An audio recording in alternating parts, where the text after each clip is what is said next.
Man, the Deep is so weak. I mean, seriously, is this guy ever gonna smarten the hell up? Oh boy, he killed his octopus! We know he's serious. Hey guys, it's Dan, your host of Your Reviews, and today I'm back for another video for today. This one's going to be doing my weekly review for this week's episode of The Boys Season 4. This is for the penultimate episode. This one is titled The Insider.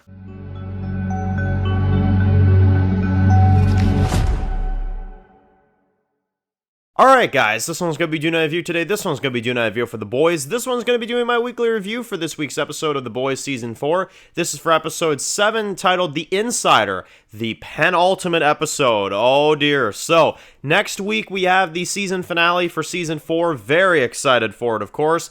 As for this episode, I loved it. I absolutely loved it. This episode, we got so many things. I mean, we went from Christmas at Vought to A-Train being revealed to be the snake, to the Deep killing his octopus, to Starlight getting a duplicate of herself, to whole bunch of shit. So we have a lot to discuss, lots to go into. So spoiler warning, of course. Well, I should have said that first. But anyway, if you're watching this review and you haven't seen the episode, what the hell are you doing here? So, okay.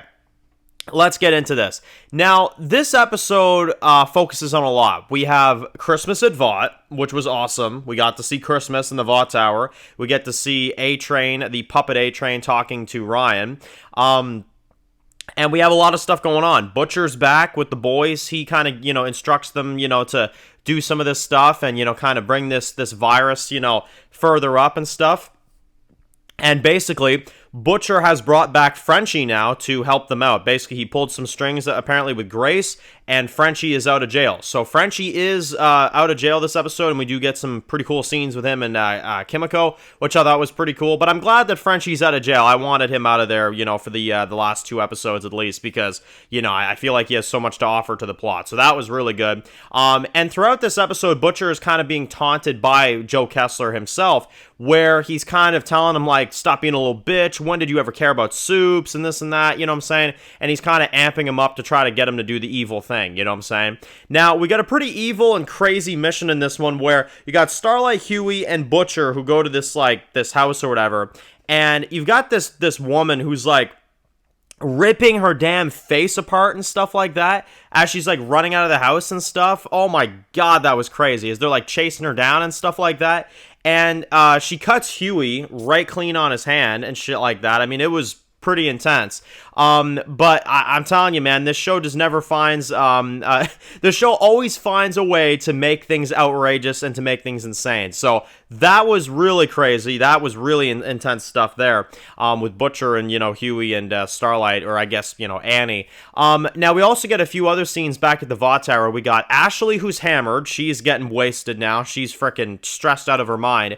A-Train knows that his time is coming and that he's gonna get caught. He tries to save Ashley, but Ashley doesn't go with him. So, in other words, Ashley, I would say this episode has kind of sealed her fate, if you will, because, again, A-Train gave her an out, and, she didn't take it. So, at this point, I think it's pretty likely that Ashley will probably die in this, finale. I admittedly thought she was going to die this episode, but she lives to fight one more episode, I think, but I think the finale is going to be the one where she bites the bullet, if you will.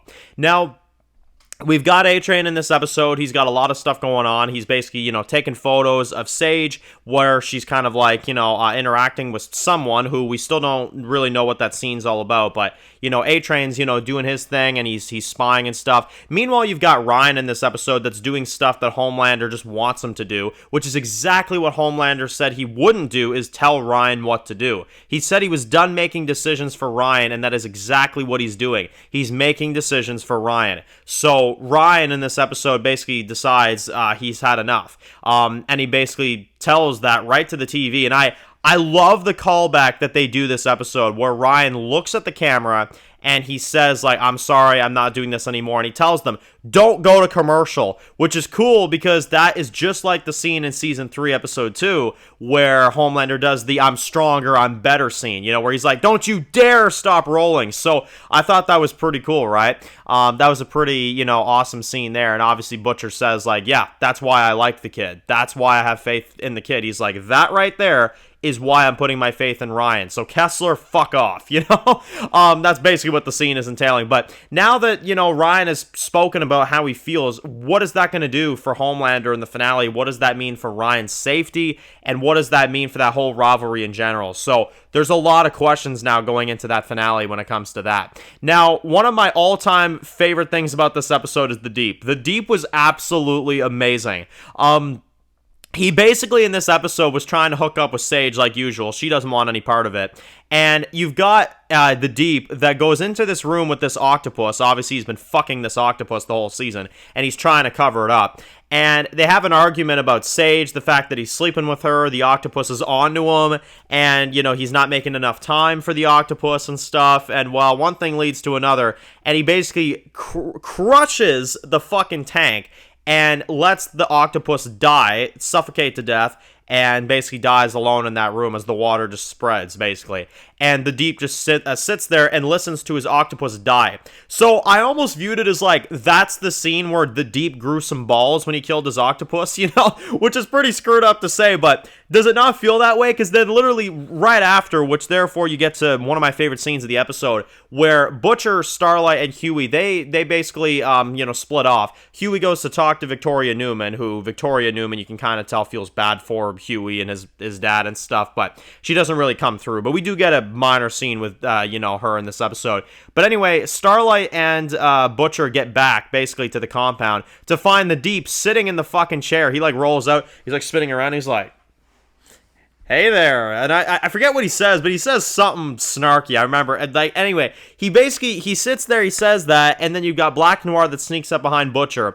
And Butcher says, and I'm shocked about this, he actually said, because it's Christmas, I can't believe I'm saying it, but if you just walk out of here right now, I will give you that one gift, you know? And they don't listen. So you have the Deep that fights Starlight, really intense, and then you've got Butcher that fights Black Noir. Now, Black Noir I found was hilarious because he falls asleep midway through the fight because he's fucking narcoleptic or whatever, so he literally falls asleep. Butcher gets the advantage on him, shoots him a few times, you know, but ultimately he starts kicking Butcher's ass, you know. Same with Starlight. The Deep starts kicking her ass, and then, of course, you know, you need that kind of, you know, save moment, but I didn't expect A-Train to be the one to come in here and save their asses. A-Train comes in, exposes himself to the Deep and Black Noir that he's the mole the entire time in the 7.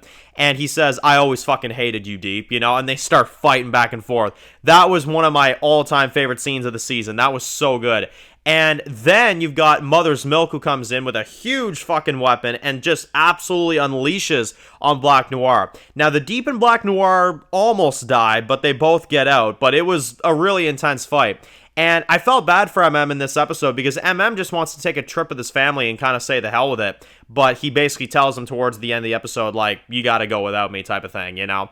Now, a few other things. We've got Webweaver that shows up in the Vought Tower, scared out of his mind, and Homelander basically murders him. So that's the big death that we do get in this episode is Webweaver. Webweaver does get killed, which I thought was pretty insane. And you can actually tell that bothered Firecracker a little bit. As much as she's loyal to him, you can tell that, like, that kind of set her off a little bit, you know what I'm saying? But anyway, Homelander goes through it this episode. He finds out that A-Train's the mole. He's upset about that. His son turns on him, and, you know, that whole thing. I mean, the only true loyalists at this point is, like, the Deep and Firecracker and Black Noir, you know what I'm saying? Those are, like, the only real loyal people he's even got left at this point. So, it's coming down to the wire now. You can definitely tell that we only have 9 episodes left. I mean, they are seriously really making sure you know that there is not much story left, and it's getting really intense. But yeah, now we also have Kimiko in this episode, who, of course, with you know, the one prisoner dude that they, you know, chopped the leg off or whatever.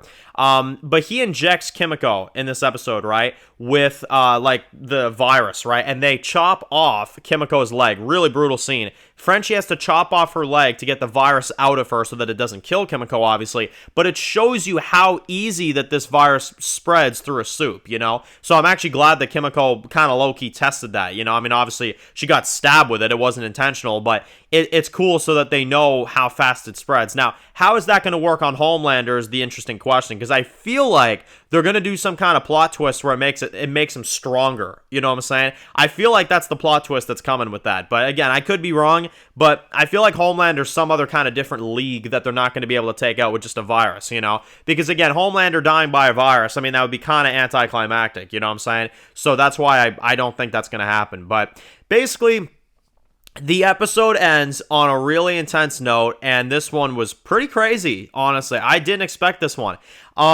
Starlight, this episode, is now turning into a fake, basically. When she runs into that fan at this bar towards the end of the episode, we find out that that fan took the actual Starlight and locked her up somewhere, is the impression I get. Now, there could be different angles to it. We'll have to see where it goes in the finale, but the way I read it is that she's captured now, and we now have a carbon copy of Starlight that's not really Starlight within the boys group. So, I mean, yeah, I don't know. And it's pretty interesting because obviously Butcher at the end of the episode kind of, you know, passes out. He kind of like, I don't know if he had like a heart attack or whatever, but he goes down in this one right at the very end. You know, after Ryan makes that announcement on the TV and stuff. But yeah, Starlight's nowhere to be seen there. So obviously that's when she was getting taken. So Starlight now has there's a fake carbon copy of her that's going to be within the group in this next episode. That is not going to be good. That is not going to be good. And she's completely, absolutely sold Huey on it. You know, Huey's having fun. He's having sex with Starlight. He thinks that this is like the most magical time in his life. You know, he gets to have sex with Starlight in the suit and stuff, which is his fantasy apparently. But oh my god, man. No, this was a crazy-ass episode. This episode, to me, was the most eventful this season. This was insane. So, I want to hear comments from y'all down below. What did you think of episode 7 of The Boys? What are your thoughts on the ending with Starlight? What are your thoughts on everything? I mean, honestly, it was an insane episode. The deep, the fights, the reveals, Ryan turning on Homelander, A-Train coming in clutch, you know, revealing himself to the Seven. I mean, there was so much going on. I honestly, there's probably a few things I missed, but I'm trying to make sure I covered all of it. Oh yeah, that scene when the Deep and Black Noir get back to the tower, and he's like, "Bro, I can't believe that, bro." They're just saying "bro" the whole time, and then you got Sage that walks by, and she's like, "I'm fired, I quit," you know. And the Deep's like, "Wait, no, you can't do that." And then Black Noir's like, "I love you, Sage," and he's like, "Wait, you were fucking her too?" And he's like, bro. I was like, what? Like, that was insane to me. But anyway, I think that's about it. I think I've covered about all of it. It was an insane episode. When you know I'm like 13 minutes in and I still haven't covered everything.